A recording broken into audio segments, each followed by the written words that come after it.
Ay, marerelease ko na so kwarta hindi kiduming. Nudo ko yaon digdi. Hi, Sir Duming! Ay! Yaong ka na pala, sir! Salamat! Uli na so kwartang i-release ko sa imong 15 mil. Oo, ni na ha. Yung salamat, sir. Daliun mo Ay, araw ka ang serbisyo may. Makaskas yan. Makaskas ang serbisyo may talaga. Ano? Totod mo na bilangon.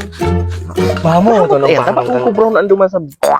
Kuya. Yes, sir. So, bale, 15 mil talaga na eh. 15 mil iyan. Sige. So, ano rin ang pimirong hulog ko pa ni sir?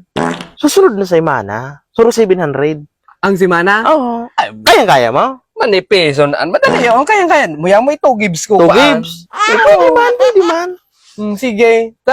Argening na-release mo na, siyempre, ako kaya, negosyo mo na ako dyan. Ikakapital mo na sa So, aga. bale, madigdigan na lang pag masingil ka. Oo, may nagigilari ako.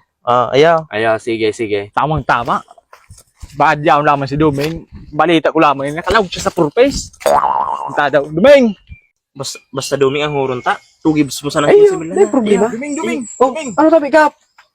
Paano Ay, kuya? sibot-sibot ka. Hindi kaya paano?